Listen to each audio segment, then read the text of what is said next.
la compétition est un poison. Ce qu'il faut, bien sûr, c'est avoir un moteur en soi. Mais le moteur en soi, il n'est pas de vaincre contre l'autre, mais il est de vaincre contre soi. Le mot travail est tellement employé qu'on ne sait plus du tout ce qu'il signifie. Au contraire, moi, ce que je vous propose, c'est d'adopter une définition très restrictive, très précise. Et pour cela, de revenir à l'étymologie. L'étymologie, on la connaît, c'est un mot latin, le tripalium, et un tripalium, c'était un trépied. Et un trépied que l'on utilisait pour torturer soit des animaux, soit des hommes. Le travail, au départ, c'est la torture. Et d'ailleurs, il y a certaines expressions où c'est bien dans ce sens-là qu'on emploie le mot. La salle de travail, dans les cliniques d'accouchement, c'est l'endroit où la pauvre femme qui va accoucher va souffrir. Donc le travail, c'est la torture, c'est la souffrance. Et puis malheureusement, peu à peu, ce mot a été utilisé beaucoup plus largement. Alors moi, je vous propose de n'employer le mot travail, mais c'est une discipline pas facile à respecter, uniquement dans le cas d'un travail qui est une torture, qui est quelque chose d'imposé, auquel on se soumet. Alors à ce moment-là, on s'apercevra que bien sûr, moins il y a de travail, mieux ça vaut. Par exemple, un instituteur ne travaille pas.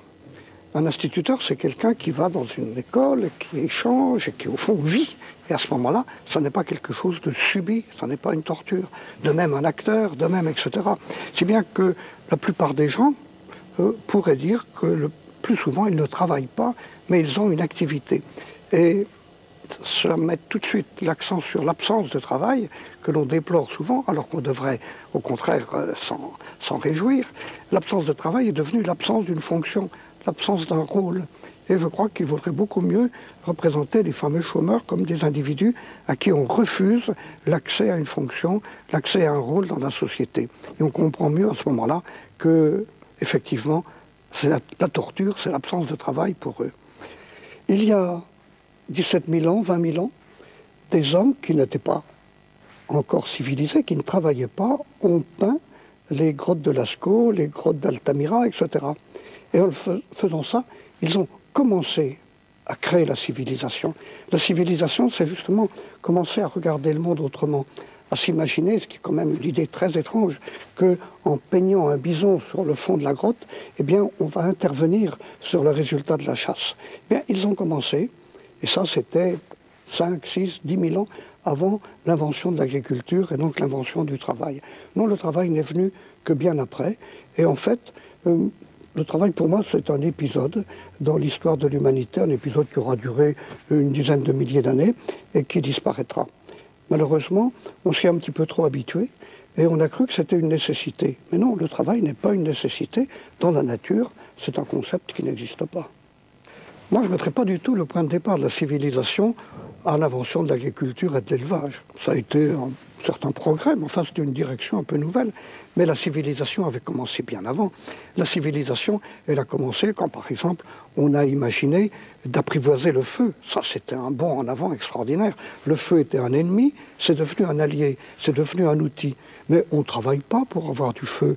On le surveille, on arrive de temps en temps à frotter des bouts de bois ou des cailloux les uns contre les autres pour provoquer du feu, mais ce n'est pas un travail. Et puis surtout une fois dans les grottes, quand on s'est bien réchauffé avec du feu, on s'est aperçu qu'on avait du temps libre. Et qu'est-ce qu'on a fait? On s'est mis à peindre des bisons au fond de la grotte, à peindre même des mains humaines. C'est extraordinaire. C'est ça la civilisation.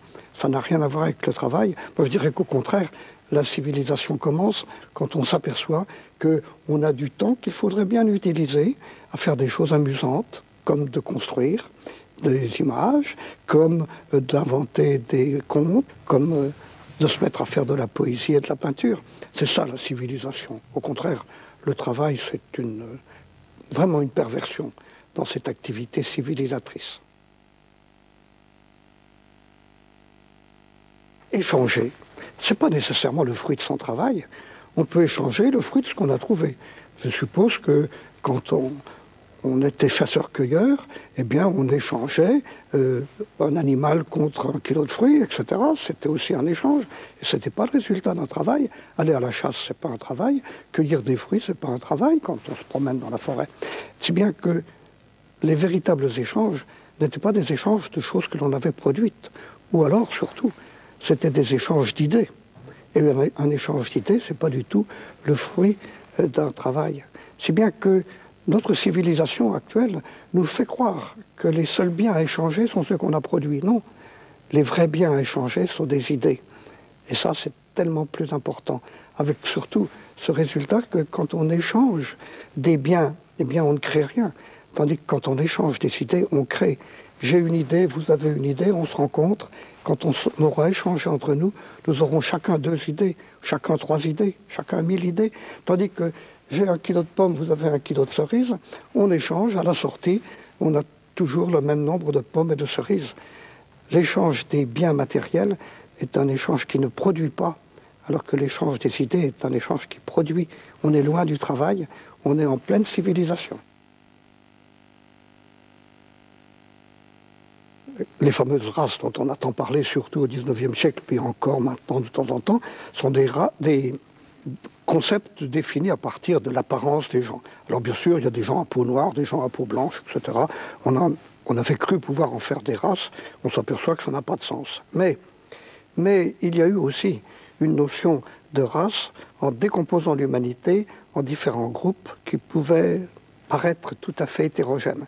Au fond, il y avait ceux qui travaillaient par nature et ceux qui avaient le droit de ne pas travailler.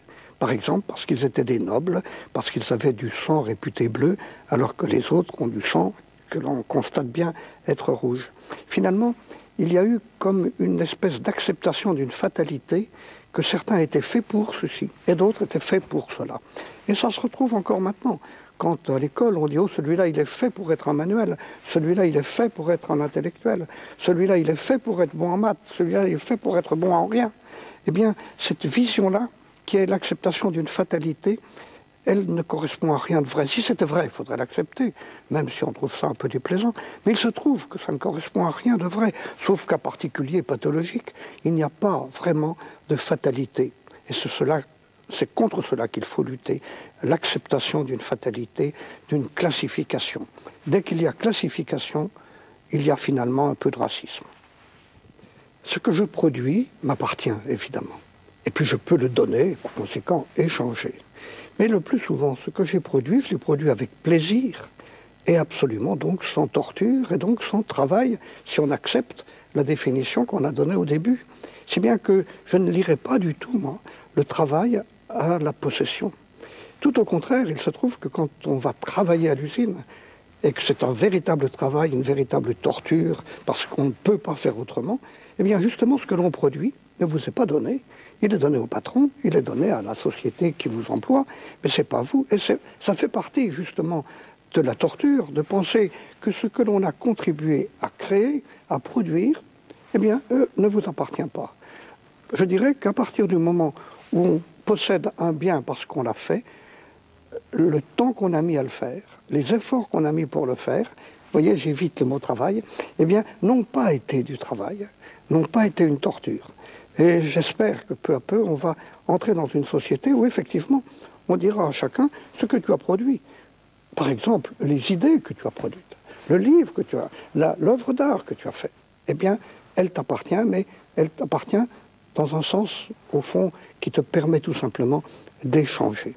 Car l'essentiel, c'est de comprendre que pour vivre, il faut échanger. Non pas seulement pour vivre matériellement, parce qu'il faut échanger des pommes de terre contre des beefsteaks, non, ça c'est un peu dérisoire. Mais pour vivre, il faut se construire. Il faut peu à peu devenir une personne. Et on ne peut devenir une personne que par l'échange. L'échange qui est justement la finalité même de l'appropriation, la finalité même de la production. Ma vision, elle essaie d'être lucide. Et je me dis que quand on parle de demain, bien sûr, je ne prétends pas connaître demain, mais je peux essayer de décrire des demains possibles. Un des demains possibles, c'est la continuation de ce que nous sommes en train de faire actuellement. Et qu'est-ce que nous sommes en train de faire? Nous sommes en train finalement de donner le pouvoir à une catégorie de personnages parfaitement respectables, mais qui sont très dangereux, les banquiers. Qu'est-ce que c'est qu'un banquier? J'ai réfléchi et je me suis aperçu qu'un banquier était quelqu'un qui vendait des biens qu'il n'avait pas eu à produire. Un paysan produit du lait et vend le lait. Un artisan produit une armoire et vend l'armoire. Mais un banquier, qu'est-ce qu'il vous vend? il vous vend finalement l'espoir que vous avez que pour vous, les choses vont s'arranger demain. En effet, il vous prête 1000 francs aujourd'hui et vous lui rendrez 1050 francs dans un an. Et les 50 francs supplémentaires, c'est en fait la valeur de l'espoir que vous aviez que vos affaires allaient s'arranger. C'est ça que vous vend le banquier. C'est pas très raisonnable, c'est pas très respectable finalement. Et ce que l'on peut espérer, c'est que les banquiers ne seront pas les guides de la société de demain. S'ils restent les guides, alors on va nécessairement vers une société où il y aura de plus en plus de gens dont on n'a pas besoin. Et dans ce livre, j'ai proposé un néologisme. Dans ce livre, ce seront des anthros, Z-A-N-T-R-O-S. Alors, être un anthro, c'est pas possible, c'est pas acceptable. Et naturellement, quand on croit en trop, on n'a que deux solutions, le suicide ou foutre le feu à tout. J'espère qu'on va y échapper à ça. Alors l'autre perspective, l'autre petite fable que j'ai proposée, c'est la victoire de l'humanitude. L'humanitude, c'est un mot que j'ai un peu pris à Senghor qui avait parlé de la négritude. Et la négritude, c'était la richesse apportée aux hommes par les gens à peau noire. Eh bien pour moi, l'humanitude, c'est la richesse apportée aux hommes, par tous les hommes. Et on peut espérer qu'on deviendra raisonnable et que peu à peu, justement, ayant complètement oublié la contrainte du travail, on se dira qu'il y a cette contrainte merveilleuse, cette possibilité merveilleuse, qui est de participer chacun à la construction des autres. Et cela, c'est sans fin. Et du coup, on aboutit à une extraordinaire définition de chacun. Qu'est-ce que je suis? Je suis les liens que je tisse. Ça n'est pas en me regardant que vous me connaissez. Ça n'est même pas en m'écoutant. Ce que je suis en profondeur, c'est les liens que je suis capable de tisser avec les autres. Nous sommes en train d'accepter ce monde-là. Et ce qui est pire aussi, encore, c'est que ceux qui en sont les victimes, ces fameux anthros, eh bien, ils commencent à l'accepter. Ils commencent à croire que c'est de leur faute. Et finalement, ils se contentent de ce qu'on leur donne. Et ce qu'on leur donne, bien sûr, c'est de quoi survivre. Et on leur donne surtout de quoi ne plus se poser de questions. Et on peut s'apercevoir que, hélas, le sport, la télévision, qui pourraient être des choses admirables, sont utilisées pour permettre à certains de se contenter d'une vie virtuelle. Alors bien sûr, ils n'ont pas assez d'argent pour aller au pôle Nord, mais le pôle Nord, ils le voient à la télé. Ils ne sont pas assez beaux pour épouser la princesse Caroline, mais à la télé, ils peuvent imaginer qu'ils l'épousent. Et puis surtout, ils ne sont pas assez forts ou ils ne sont pas assez adroits pour être des champions du foot ou du basket, mais ça ne fait rien.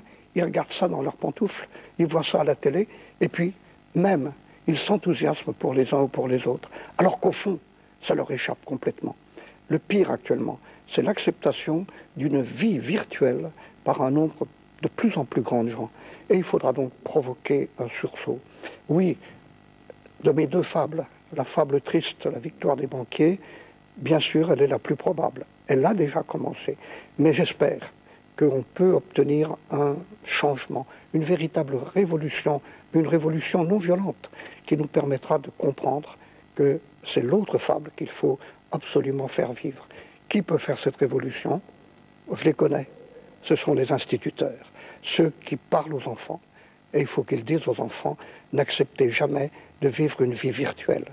Vivez une véritable vie, une vie qui vous permette de rencontrer les autres.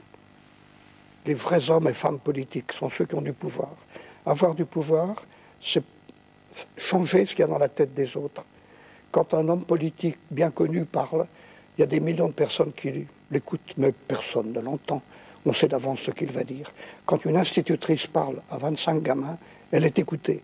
Par conséquent, les hommes et les femmes qui ont le pouvoir, eux qui vont faire la vraie politique, ce sont les instituts. C'est à eux qu'il faut s'adresser pour essayer que demain soit vivable. On nous fait croire que la compétition est nécessaire. On nous fait croire que dans la nature, c'est elle qui a permis l'amélioration des espèces. Ça n'est pas du tout vrai. En fait, et en particulier dans la vie des hommes, la compétition est un poison. Ce qu'il faut, bien sûr, c'est avoir un moteur en soi. Mais le moteur en soi, il n'est pas de vaincre contre l'autre, mais il est de vaincre contre soi. Et ça s'appelle non plus la compétition, mais l'émulation. Oui, il faut que je me compare à l'autre pour m'apercevoir que l'autre est meilleur que moi et que par conséquent, je peux faire des progrès. Mais ces progrès n'ont pas pour but de passer devant lui. Ils ont pour but de faire que je devienne meilleur que moi. Quand je cours, je n'ai pas à courir plus vite que Carl Lewis, j'ai à courir plus vite qu'Albert Jacquard. Et c'est d'ailleurs beaucoup plus facile, vous me direz. C'est vrai, mais c'est ça que je dois avoir comme objectif. Eh bien, il faut que dès l'entrée dans les écoles, on explique aux enfants qu'ils ne sont pas là pour être meilleurs que les autres, mais pour utiliser au maximum le potentiel extraordinaire qu'il y a en eux. Eh bien, je crois que la révolution non violente que j'évoquais, c'est là qu'elle se situe. Faire comprendre aux enfants qu'il faut remplacer la compétition par l'émulation. Et on s'apercevra par exemple que tout dans le sport va changer. À quoi ça sert de vaincre? Ce qui compte, c'est de faire une belle partie. Et je n'arrive pas à accepter que finalement, que l'on empoisonne l'esprit des enfants en leur faisant croire que l'important, c'est de l'emporter sur l'autre. Ils ont l'impression à ce moment-là que l'autre n'est qu'un obstacle, alors qu'il faut leur dire, parce que c'est la vérité, que l'autre est toujours une source.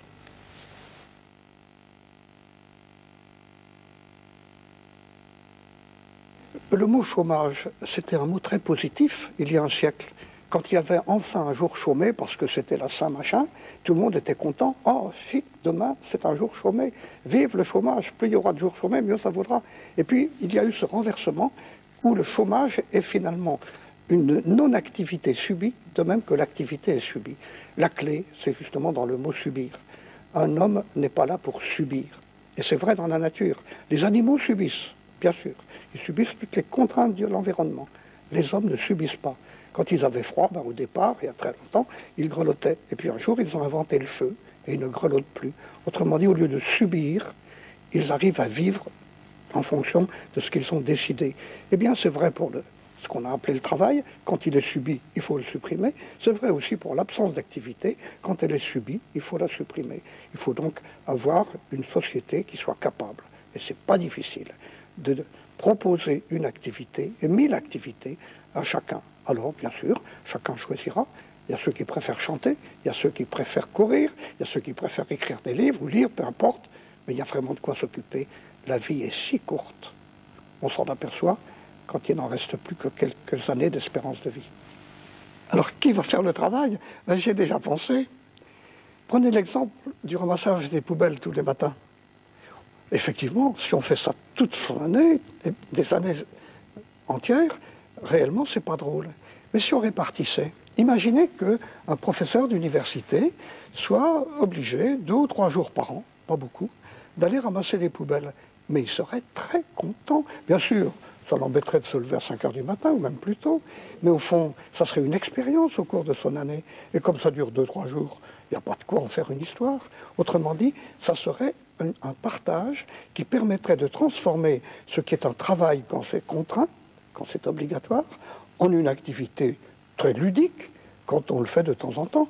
Et je dirais, tiens, dans 1 mois, j'ai mes 2-3 jours de ramassage des poubelles chic, je vais rencontrer un tel, je vais rencontrer des gens différents, je vais voir Paris, autrement que je ne le vois d'habitude, mais il serait joyeux. En tout cas, moi, j'étais volontaire pour aller ramasser les poubelles, à condition qu'on ne m'oblige pas à le faire toute ma vie, mais qu'on me dise, tiens, c'est ton tour, pendant 2 jours, c'est à toi. Pourquoi pas?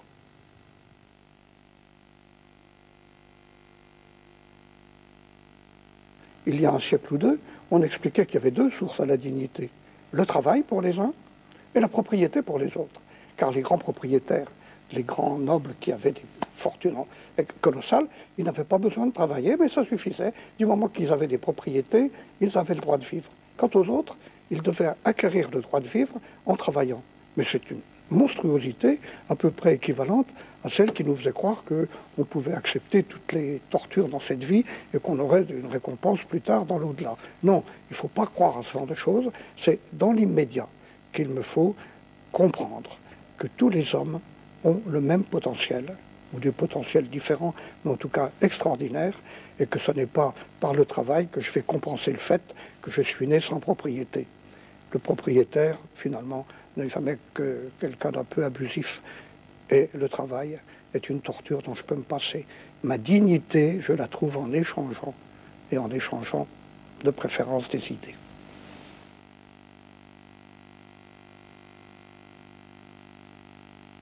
L'économie n'est jamais qu'une espèce de façon de regarder le fonctionnement de la société en donnant une valeur à peu près à tout, mais à tout ce qui peut être marchandé.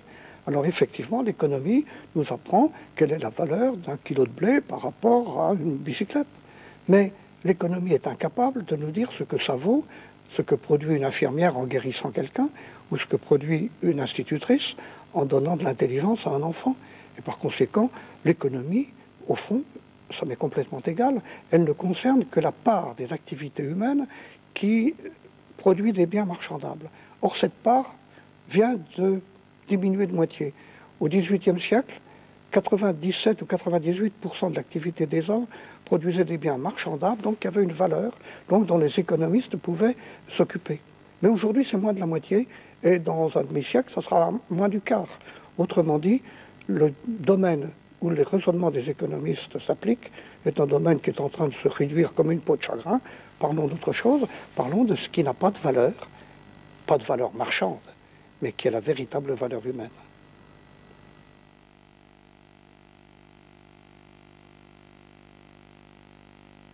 Alors là, il faut rêver. Et pourquoi pas rêver? Il faut rêver en se disant, en se réveillant, on aura tous un programme, mais un programme qui ne sera pas imposé parce qu'il faut bien vivre, parce que ceci et cela, mais un programme qui tiendra compte des autres et dans lequel on va choisir. Et quand je pense chaque jour aux choix que je suis obligé de faire, moi qui suis justement bénéficiaire de beaucoup de temps libre, je n'en ai jamais assez.